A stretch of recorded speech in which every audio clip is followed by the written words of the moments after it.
Та яг одоо илүү өөрөө сувгийг хүлээн авч сонсож байна. За ингээд цугтаа тавтай морилно. Та анхудаа илүү өөрөө сувгийг сонсож байгаа бол бидэнтэй subscribe дарж нэг дээрээ гэж үсэ. За мөн байнгын сонсогч нартаа баярлалаа.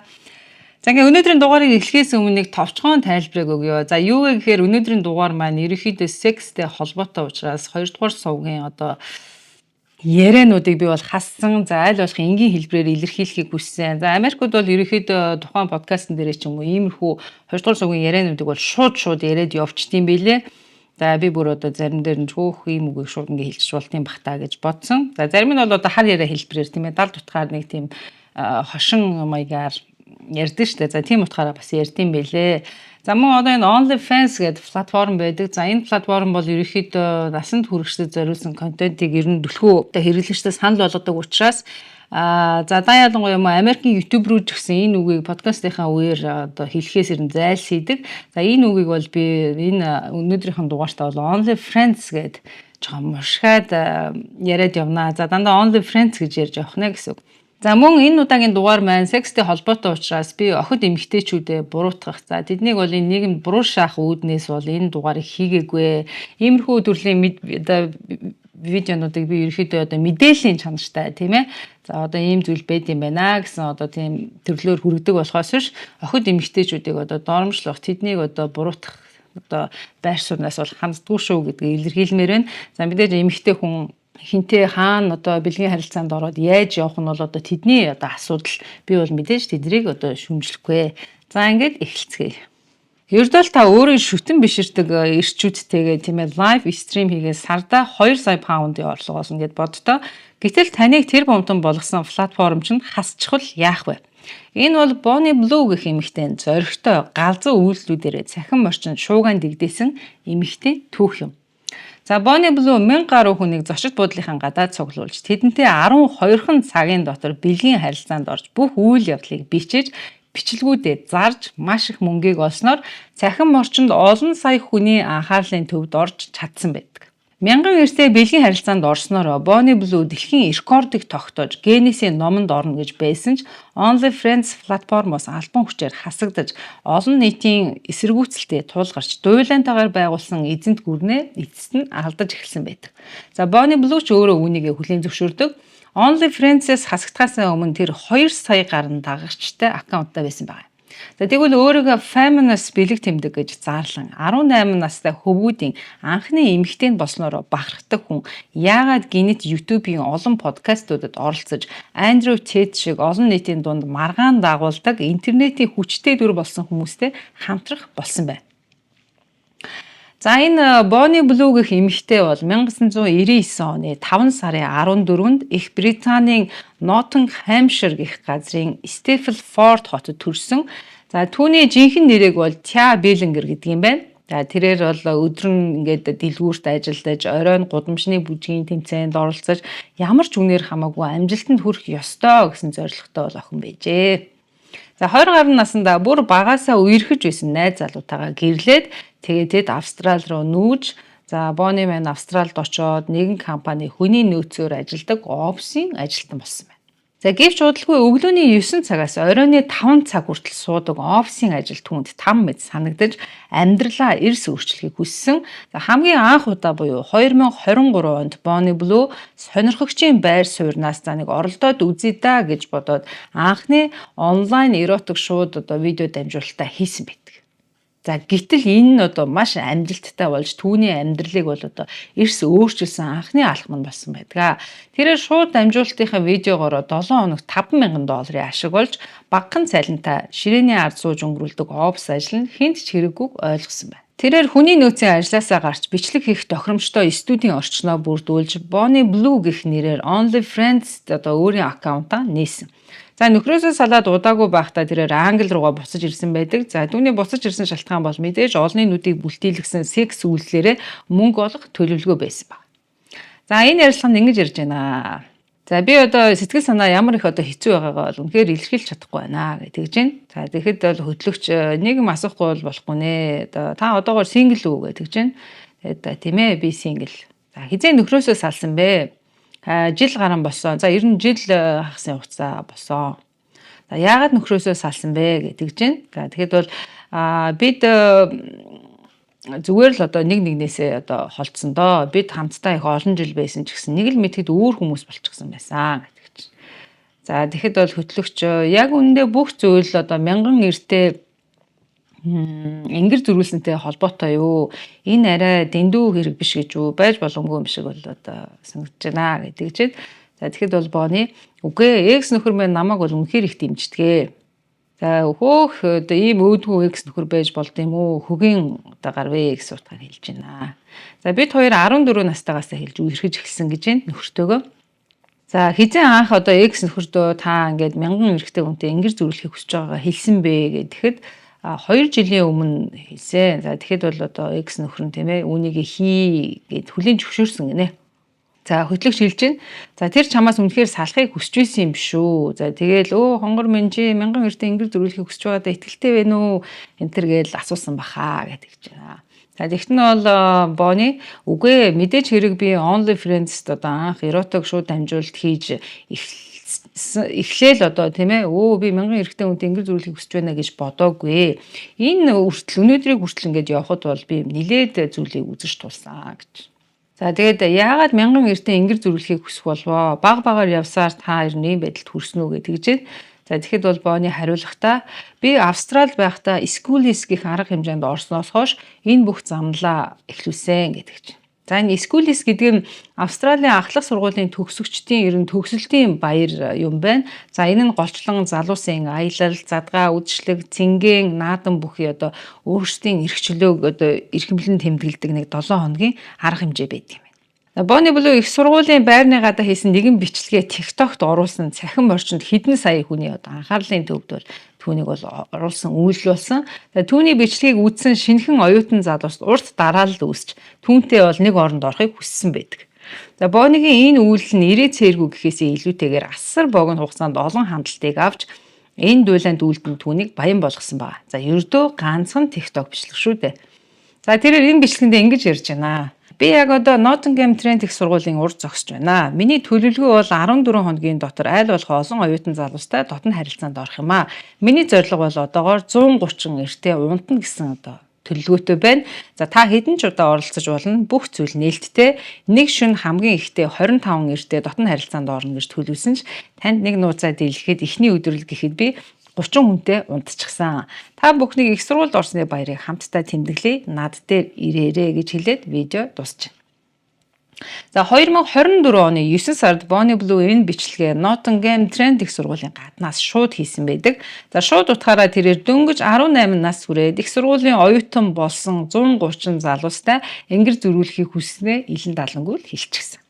Харин дараагийн ярилцлагуудаа тэр энэ дуйлана улам өдөөж өөрийн байр суурин дээр бүр хатуу зогссон байгаа юм. За энэ видеонд ингэж ярьж байгаа.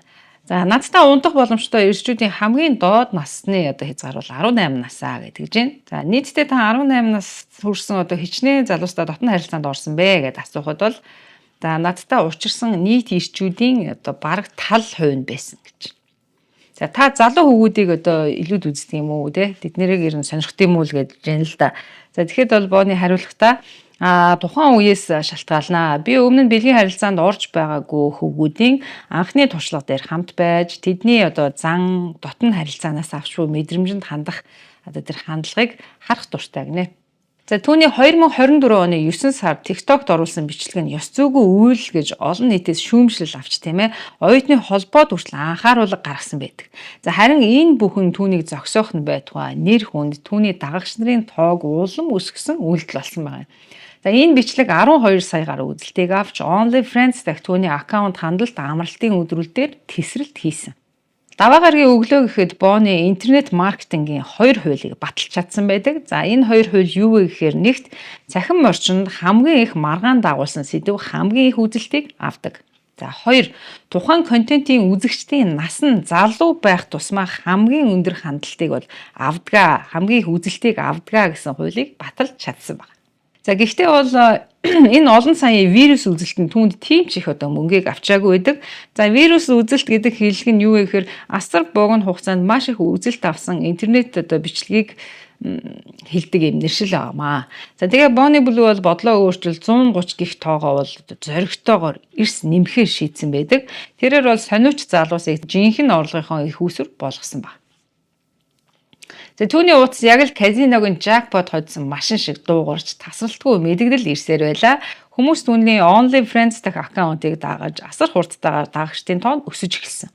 За TikTok бичлэг орсон цагаас бүх зүйл огт өөр болж Bonnie-гийн амьдрал 100% өөрчлөгдсөн байна.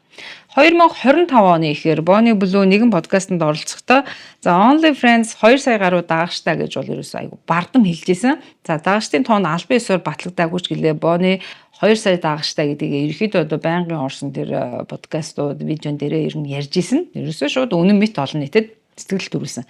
За үнэн үгүйг бол мэдэхгүй байна. Ер нь үнэн байсан юм шиг байлаа. За би баг 2000 одоо эртээ ингэр зөрүүлсэн. Магадгүй хүмүүс энэ бүхнийг жигшмэр зүйл гэж боддог баха гэж тэгж байна. За тэгт нь бол хөтлөгч харин тийм ээ хүмүүс бол тэгж боддог баг. Одоо тэдний ихэнх таныг магадгүй одоо жигшүүртэй зүйл хийсэн гэж одоо боддог байж мэдэх юм аа.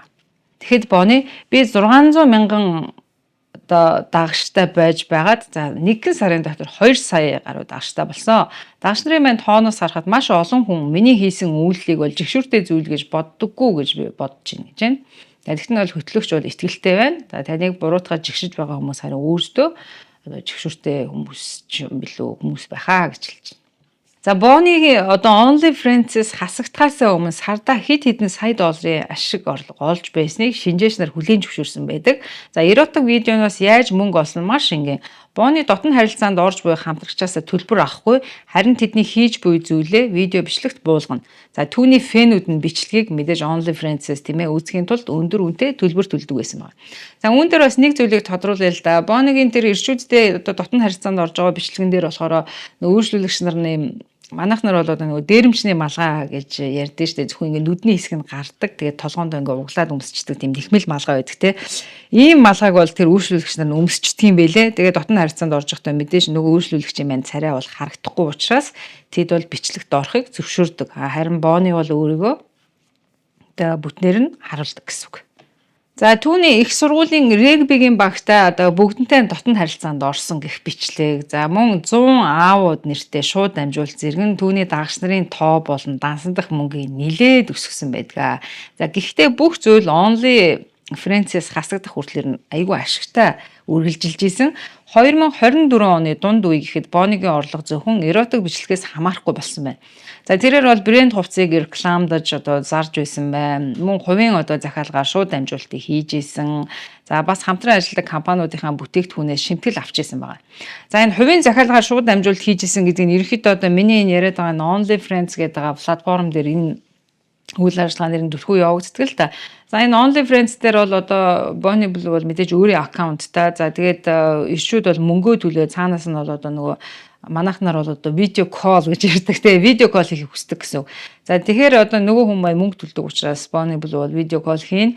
За тэгэхээр одоо видеоны өмнө видеоор нь ямархуу хэлбэрээр явагддаг вэ гэхээр за мэдээж нөгөө үйлчлүүлэгч бол одоо түүнээс одоо яа гэдэг те нэг янз бүрийн төрлийн яриа ярихыг хүснэ. За нэг тиймэрхүү эротик хөдөлгөөн хийхийг хүсдэг. За тиймэрхүү байдлаар одоо шууд дамжуулалт, хувийн захиалгаар шууд дамжуулалт хийх гэдгийг бол яриад байгаа шүү. За энийг хүмүүс байна бас зарим нь бас мэдэхгүй байж магадгүй. За тэгвэл бол манай Монгол ирчүүдээс бол нэлээд олон хүмүүс бол OnlyFriends-ыг бол ашигладаг гэж би бол одоо сонсч байсан. За мэдхнийг нь бол мэдэх бах тийм үү. Гэвч түүний санхүүгийн ихэнх хувийг OnlyFriends-ээс олдог орлого нь бүрдүүлж байсан байна. За түүний дараагийн алхам бол за дэлхийн дээд амжилтыг эвдэх зорилготой 1057 эртээ дотн харилцаанд орсон үйлдэл болсон. За энэ үйлдэл бол мэдээж энэ эмэгтэйг цахим орчинд өрөөсөө алдарт гаргасан л үйлдэл юм. За энэ Bonnie-гийн энэ үйлдэл бол OnlyFriends-ийн төвчээрийг бол хязгаарт нь хүргэсэн үйлдэл болсон гэж үзэж байгаа. За ингээд 2025 оны 1-р сард Bonnie Nottingham хотын нэгэн зочид буудалд 12хан цагийн дотор 1057 хүнтэй бэлгийн харилцаанд орно гэх үйл явдлаа зохион байгуулсан бүгд үүнийг хийсэн байна. За түүний хэлснээр энэ нь бол дэлхийн дээд амжилт гэж байгаа. За үүн дээр бас нэг юмыг нэмийг хэлэхэд энэ Bonnie Blue бол одоо түүний талаар энэ цахим орчинд бол 1000 эрэгтэй унтсан тийм ээ одоо дэлхийн дээд амжилтыг тогтоосон эмэгтэй гэж гараад байгаа. За мань хүн бол өөрөө яг тэр 1000 гэсэн тоогоо бол яг 1057 эрэгтэй хүнтэй би бол дотн харьцаанд орсон гэж ярьж илээ. Яагаад вэ гэдгсэн чинь ер нь бол 1000 эрэгтэй хүнтэй ингээд дотн харьцаанд ороход төлөвлөсөн байсан. За ингээд 1000 эрэгтэй ингээд хамгийн сүүлийн хүний аваад ингээд дуусаад өрөөнөөсөө гараад ирсэн чинь цаана ингээд 57 хүн ойчлоо зогсчихсон гэдэг ч байгаа байхгүй. Тэгэхээр за одоо нэгэн хүмүүс ирсэн юм чинь тий окей хийцгээе гэд хийсэн. За тэгээ энэ тоо 1000 гэсэн тоо 1057 болсон гэсэн утгаар бол өөрөө ярьж исэн. За ингээд 1057 эртээ бэлгийн харьцаанд орсон бичлэг нь тийм ээ ерөөхдөө олон нийтэд цацагдсан байдаг. За ингээд бичлэгийн үйл явц бол яаж харагддаг вэ гэхээр зочид буудлын хонглоор дүүрэн ирчүүд бол Bonnie-гийн өрөөлөө орох өөрсдийн ээлжээ тийм ээ хүлээгээд ингээд зогсож ойчлоо зогсч буй байдлаар харагддаг. За уг үйлдэл нь бол feminist урлагийн илэрхийлэл, эрх чөлөөний бэлэгдэл гэсэн сурталчилгаатайгаар 1000 эрэгтэй ба бие гэсэн нэртэйгээр олон нийтэд хүрсэн байдаг. За сэтгэл судлаачид Bonnie-гийн энэ үйлдэлийг дүгнэхдээ за алгоритмын сул талыг ашиглан олонний анхаарлыг татах зорилготой богино хэлбэрийн контент дээр суурилсан насан туршид зориулсан шоу гэж тодорхойлсон байна. За Генесийн дэлхийн дээд амжилтын байгууллага бол уг дээд амжилтыг тийм ээ эрүүл мэнд, аюулгүй байдлын эрсдэл дагуулсан гэсэн дүгнэлтээр бүртгэхээс татгалцсан. За гэвч энэ дуйлаа ингээд дууссангүй Bonnie-гийн төлбөртэй насан туршидын контентын борлуулалт бол ганцхан шөнийн дотор тесрэлт хийсэн. За тэрээр бол мэдээж нөгөө 1000 эртээ ойртож хийсэн бичлэгүүдээ видео болгоод бүгдийг зарсан байна. За энэ видеон дээр ингэж ирж байна. Та цаашдаа ямар сорилт төлөвлөгөөтэй байна вэ гэдэг чинь. За тэгэхэд бол одоо амтны хүрээлэн гэж нэрлсэн одоо төсөл байгаа. Би ерөөхдөө энийг тайлбарлах юм бол би ингээд нэг том юм шилэн хайрцаг тийм ээ шилэн өрөөнд дотор ингээд нэг ор байрлуулна. За тэндээ бол би ингээд байж гин. За ингээд ирчүүд над дээр ирж миний биед хүрч болно. Тэд нар ингээд намайг хараад зогсож болно. Намайг бүр одоо мэдэрч болно гэж байна. За мэдэрнэ гэдэг нь одоо дотн харьцаанд орж болно гэсэн үг. За энэ бүх үйл явдлыг би олон нийтэд нээлттэй ил тод байлгахаар хийхээр төлөвлөж байгаа гэж байгаа. Тэгэхээр та энэ үйл явдлаа хаана хийх вэ гэдээ асуусан. Лондоны төвд нэгэн байшинд хийхээр төлөвлөж байна гэдэг чинь. За тэгэхэд хөтлөгч тэгвэл гудамжинд одоо тийм ээ гадаа ил биш юм байна. Анх сонсоход яг л Дэвид Блэн шиг одоо төсөөлсөн гэж байна. За би ч бас тиймэрхүү байдлаар ер нь бол төсөөлжсэн. За гэхдээ энэ үйлдэл нь одоо хууль бус байж мэдэх юм да те гэд хэлэхэд бол магадгүй маа гэдэг чинь. За тэгээ Bonnie нэмж хэлэхдээ би одоо 2000 хүнтэй дотн харилцаанд орохыг бол зорж байна гинэ. За тэгэхэд бол 2000 гэд тийм ээ гэдэг чинь. За энэ амтны хүрээлэнгийнх одоо төсөл дээр бол 2000 хүнтэй дотн харилцаанд орохоор төлөвлөсөн юм байна. За энэ амтны хүрээлэн буюу Petting Zoo нэртэй шилэн хайрцагын үзүүлбэрийг бол одоо Bonnie тийм ээ 2000 хүнтэй Камбрийн өмнө бэлгийн харилцаанд орох төлөвлөгөөтэй гэдгээ шууд зарласан. OnlyFriends платформын хувьд түүний энэ үйлдэлийг хүлээн зөвшөөрөөгүй байна. Ингээд 2025 оны 6 сарын 11-нд OnlyFriends түүний аккаунтыг албан ёсоор хааж хэд туйлширсан агуулга зохицуулахад хүндрэлтэй оролцоо гэсэн үндслээр олон нийтэд тайлбар өгсөн байна. За хуулийн байгууллагууд ч Bonnie бол энэ одоо тийм ээ Petting Zoo гэх одоо төслийнх одоо сонсноос хойш анхаарал авч эхэлсэн байна. За энэ бүхний дараа Bonnie 2 сая дагагчтай байсан бөгөөд одоо байсан орлогын их үүсвэрээ алдаж тийм ээ санхүүгийн хувьд шууд хямралд орсон. Энэ хямралыг уламд ороод тулсан нэгэн зүйл бол 2025 оны 1 сар TikTok дээр оруулсан түүний нэг видео байсан. За уг видео бичлэгт энэ Bonnie бол одоо нөгөө Five Guys нэртэй төргөн хоолны газрын одоо кас хийж байгаа нэг залуу дээр очиод тэгээ хүчээр шахуу дотн харилцаанд орж байх үедээ хамт одоо бичлэг хийхийг хүссэн олон нийтийн дургуутлыг нилээд хүргэсэн байдаг. За уг бичлэгийг бол үзэгчид тийм ээ хүмүүсийг удирдах буй зан авир хэмээн шүүмжилж хэвлэл мэдээллийн хэрэгслүүлэгч түүнийг одоо ажлын байрны бэлгийн дарамт үзүүлсэн гэж үзэж за Bonnie-гийн 18 настай залууст хэд донцсон хандлагыг нь шүүмжилсэн байна. Энэ бүх проблемуудын дараа түүний олон улсад зорчих боломж ч хомигдож эхэлсэн.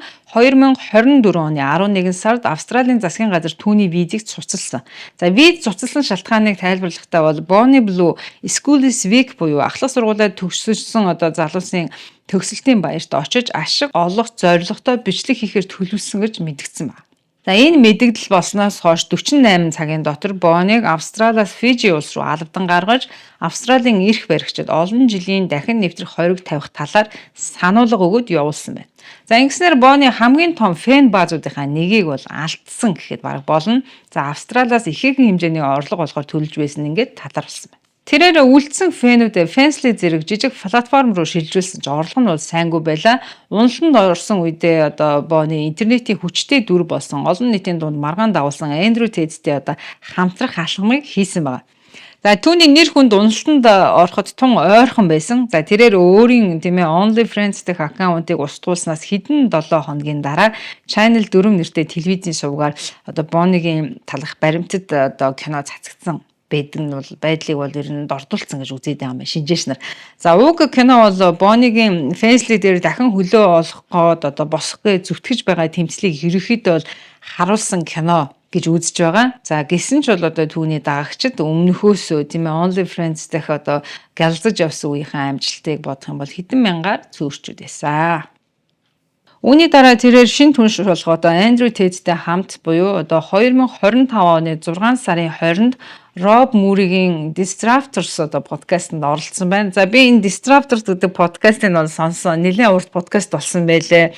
За мань хоёр бол бас энэ подкастн дээр бол нүд бүл тэлгэж чих дийлдүүлэх зүйлийг бол бас ярьж илээ. Магадгүй та англи хэл ойлгодог бол энэ подкастыг сонсорой гэж үсэ. За Andrew Tate бол өөрөө бас их тийм юу хүн штэ. Одоо нэг masculine гэдэг зүйлний талаар маш их ярьдаг. За интернет орчинд бол нэлээд бас тийм хүмүүсийн дургуйслыг хүргэсэн инфлюенсер ч гэх юм уу те. Гэхдээ бол одоо бас л олон хүний анхаарлын төвд байдаг л тийм л хүн л те.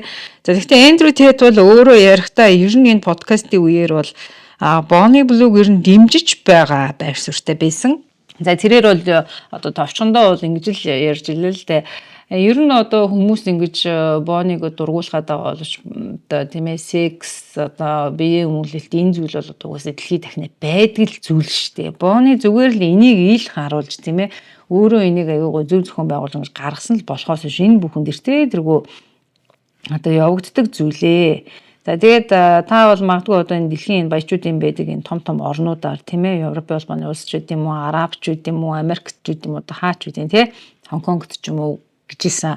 За ингээд нэг лаг одоо айгүй гой хөөхөн баян эмэгтэйчүүд байдаг шүү дээ. За тэднэрээс зүгээр шууд очиод асуу. Та ямар ажил хийдэг вэ гэж асуу. За тэгэхэд бол тэднэр би ажил хийдэггүй. Одоо би бол баян нөхөртэй, эсвэл баян найзлуутай, эсвэл баян одоо ивент итгэгчтэй гэж бол тэднэр ярина. Тэгэхэд бол одоо ихэнх одоо тийм сайхан эмэгтэйчүүд бол тийм ээ ерөөхдөө л одоо тэр одоо бие үнэлтчих юм уу шууд утгаараа тийм байдлаар л бол ингэж хамгийн тансаг гоё байдлаар бол амьдарч байгаа штэ. Энэ бол зүгээр өнөөдөр бол одоо ингээд тэр одоо цагтаа ялангуяа тодорхой болсон зүйлээ гэсэн утгаараа ярьж байсан. За тэгээд бас нэмж Andrew Tate-ийн нэмж хэлсэн зүйл нь юу гэхээр эмэгтэйчүүдийг хэлжлээсэн л да. Чи зүгээр царай мотоо бол ажилгүй. Чи зүгээр царайлаг эмэгтэй бол тий. Зүгээр нэг баян спонсор болоод зүгээр явж боломжтой л ахгүй да гэсэн утгаараа бас ярьжсэн. За тэгээ айгүй олон зүйлийг ярьсан. Нэлээд урт подкаст болсон байлээ. Та бүхэн сонирхч ивэл өөрснөө одоо энэ подкастыг олж сонсорой гэж хүсье.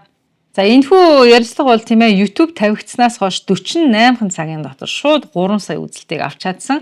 За тэд бол өөрсдийгөө тийм ээ интернет дээр хамгийн их кэнселсэн 2 хүн буюу одоо цуслагдсан 2 хүн юм ээ. Энэ подкастын үеэр тодорхойлсон байна. За харин подкастыг үзсэн одоо шүүмжлэгчид тэдний юу гэж хэлсэн бэ гэхээр эмэгтэйчүүдийг доромжилсан хит задгаа насанд хүрэгчдийн контентын нэгдэл гэж дургуулсан байна. За New Statesman гэх сэтгүүл бол тэднийг тийм ээ интернетийн завхаарлын хатан хаан гэж явжлан бичжээ. За шар хэвлэлүүдийн тооцоосноор хэрэв Fansly-д амжилт олохгүй бол Bonnie жилдээ 8 сая хүртэлх паундын одоо алдагдaltaй ажиллах юм байна гэж үздсэн байна. За гэвч Bonnie өөрөө үүнийг няцааж бүр улам том тесрэлттэй төслүүдийг төлөвлөж байгаа бөгөөд reality шоуны тухайч бол цохолгож амжсан. Гэхдээ Bonnie Blue өнөөдөр ямар хэмжээний орлоготой вэ гэдэг нь үнэхээр олонний анхаарлыг татсан. Finance Monthly-гийн мэдээлснээр бол Bonnie-гийн хөрөнгийг 43 сая паунд хүрсэн гэж хэлсэн. За үнэхээр гайхалтай тоо. Гэхдээ шүүмжлэгчид энэ дүн бол тийм ээ татвар, хууль зүйн зардал тэр дундаа түүний орлогын гинтийн уналтыг тооцоолоогүй тоо юм аа гэж үздсэн байна. За харин Сан гэх шар хэвлэлийнхэн бол илүү бодиттой одоо хандсан гэж үзэж байгаа. За тэднийх нар бол Bonnie-гийн хөрөнгө бол 3 сая паунд орчим гэж хэлсэн. За дагагч нарын тоо эрс буурсан. Тэгээд ч мөнгө цутгадаг машин болох тийм ээ Bonnie-гийн OnlyFans-ээс одоо хасагдсан зэргийг онцолсон байдаг. За гэхдээ Bonnie бол бууж өгөөгүй. Энэ оны буюу 2025 оны 3 сар гихтэл 500 мянган паундын одоо крипто сурталчилгаанд тэрээр тоглож амжсан байна. Мөн дотоодын зарим сувгуудын мэдээлснээр тэрээр гэлсэн реалити шоуны саналаа Netflix болон Channel 4-т санал болгоод байгааг нь. За гэхдээ айл нь бол одоогоор энэ талаар ямар нэгэн аль биесний мэдээлэл хийгээгүй байна. За Bonnie-гийн дараагийн алхам юу юм бол? Bonnie Blue бол ухаалаг, сексиг эргээр хардаг бизнес эмэгтэй юу? Эсвэл зүгээр л шуугаан дэгдээдэг интернетийн сексуал шок соёлын нүүр царай юу? За Guardian сонинд бол Bonnie-гийн мянган эрчүүд ба би гэсэн киноны тухай ингэж бичсэн байна л да. За энэ кино бол альж талаас нь тодорхой хариу өгөхөөс зайлсхийсэн. За ерхэд бол бүр хийсэн тийм ээ. Үзэгчдэд хүндий эргэлзээтэй мэдрэмжийг л үлдээсэн кино болсон гэж дүгнсэн байна. Bonnie Blue захин орчинд одоо дэгдсэн шуугаан бүрийг мөнгө болгож чадсан сэргэлэн эмэгтэй дөнгөж 18 настай оюутнуудтай хийсэн түүний одоо насан туршийн контентууд нь олонний анхаарлыг шууд татсан байна. 1057 эртээ хийсэн секс марафон, шилэн хайрцаг буюу одоо амтны хүрээлэн шоу хийхээр төлөвлөсөн зэрэг бүгд лайк, хандлт, үзэлт, ашигын төлөө хийгдсэн. Мэдээж шүү дээ. За гэвч эцэст нь тэр өөрийн бий болгосон энэ их одоо асар том шуугааны циклийн золиос болсон гэж үзээд байна. За юу вэ гэхээр OnlyFans бол түүний аккаунтыг бол шууд хаасан, виз нь хүчингүй болсон, орлого нь огцон буурсан зэрэг. За мөн Andrew Tate-тэй хийсэн түүний одоо ярилцлага подкаст түүнийг одоо дахин оргилд бол аваачна гэж бодож байсан ч бол тийм ч үр дүнтэй болж чадаагүй. За энэ бүхний дараа Bonnie Blue юу хийхээр төлөвлөж байгаа бол. За ингээ өнөөдрийн маань дугаар үүгээр дуусч байна. Хүлээн авсан та бүхэндээ маш их баярлалаа. Дараагийн дугаараар уулзлаа. Баяртай.